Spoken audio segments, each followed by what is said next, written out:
ओम नमो भगवते वासुदेवाय।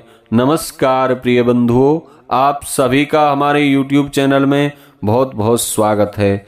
आज के इस वीडियो में आप श्रवण करेंगे कार्तिक शुक्ल पक्ष देव प्रबोधनी एकादशी व्रत की कथा। एकादशी व्रत कथा श्रवण करने से एकादशी व्रत का पूर्ण फल प्राप्त होता है और इससे व्रत की विधि भी हमारी जानकारी में आ जाती है। आइए श्रवण करते हैं देवोत्थान देवउठनी एकादशी व्रत की कथा। एक बार प्रेम से कहिए, बोलिए लक्ष्मी नारायण भगवान की जय, विष्णु भगवान की जय। भगवान श्री कृष्ण ने युधिष्ठिर से कहा, युधिष्ठिर तुम्हारी धर्म के प्रति रुचि देखकर मुझे बड़ी प्रसन्नता हो रही है। अब मैं आपको प्रबोधनी एकादशी का महात्म्य सुना रहा हूँ। यह एकादशी सभी पापों को नष्ट करके पुण्य और मुक्ति प्रदान करती है। अब मैं ब्रह्मा जी और नारद जी के बीच में हुई वार्तालाप को तुम्हें सुनाता हूँ, जिसे सुनकर आपका धार्मिक ज्ञान बढ़ेगा। एक बार की बात है, ब्रह्मा जी के पास जाकर देवऋषि नारद ने प्रश्न किया, पूज्य पिताजी कृपया यह बताकर कृतार्थ कीजिए कि प्रबोधनी एकादशी के व्रत का क्या पुण्य फल होता है। ब्रह्मा जी बोले, पुत्र नारद, कार्तिक मास के शुक्ल पक्ष की प्रबोधनी एकादशी के व्रत का फल इतना होता है जितना 1000 अश्वमेध और राजसूय यज्ञ करने से प्राप्त होता है। नारद जी ने पूछा, पिताश्री कृपया यह समझाइए कि एक संध्या को भोजन करने से यानी कोई 12 घंटे तक व्रत करे तो क्या फल प्राप्त होता है, और 24 घंटे तक यदि कोई व्रत करता है तब क्या फल प्राप्त होता है।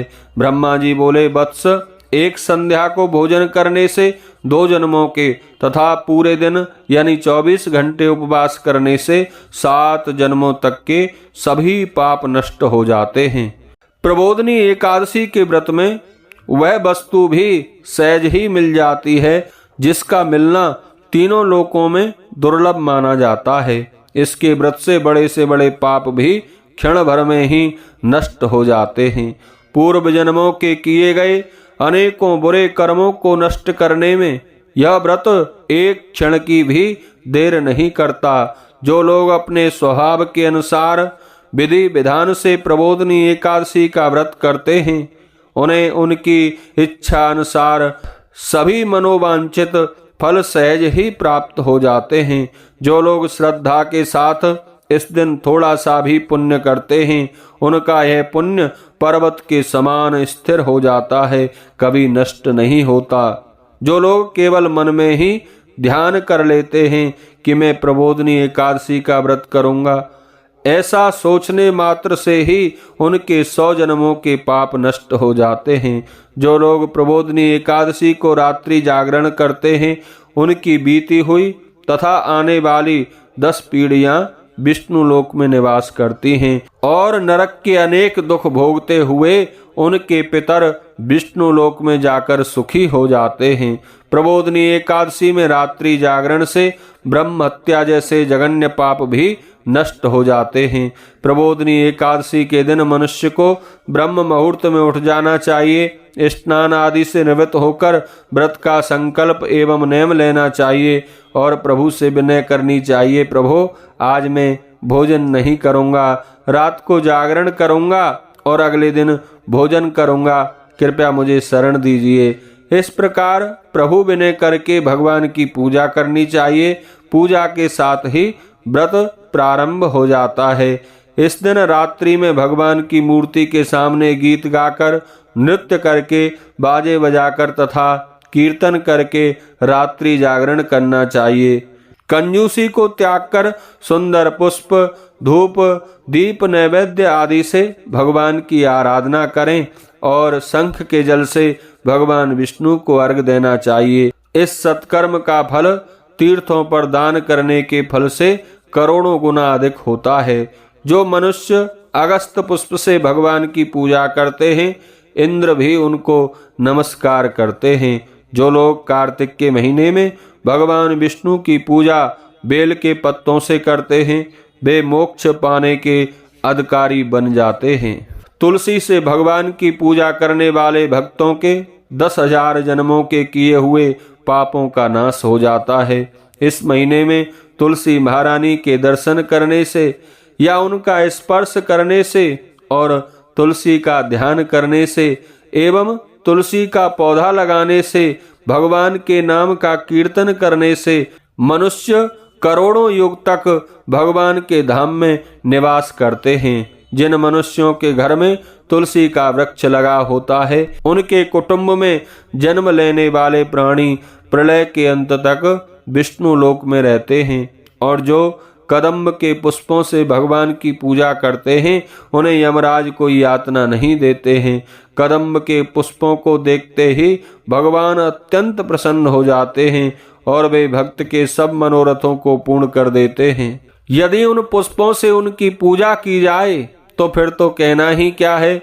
बबूल और अशोक के पुष्पों से भगवान की पूजा करने से अनंत काल तक किसी प्रकार का कोई शोक का अवसर जीवन में नहीं आता। सफेद या लाल कन्नेर के पुष्पों से पूजा करने पर भगवान अत्यंत प्रसन्न होते हैं।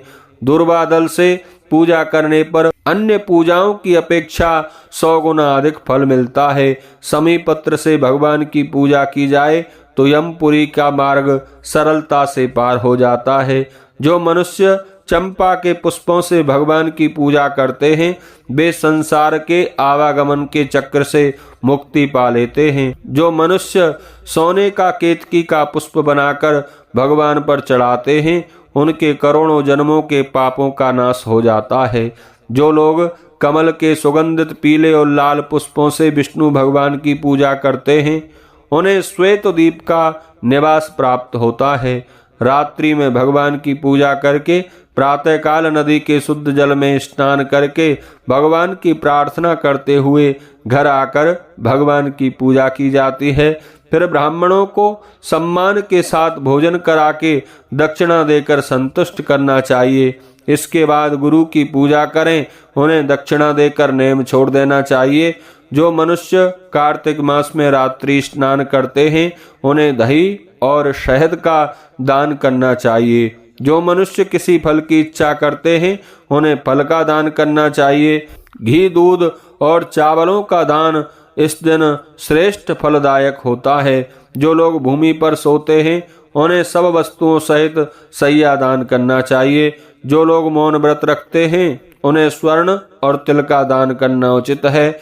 जो लोग कार्तिक के महीने में जूते नहीं पहनते, उन्हें जूतों का दान करना उचित होता है। और जो लोग इस महीने में नमक का सेवन नहीं करते, उन्हें शक्कर या चीनी का दान करने को कहा गया है।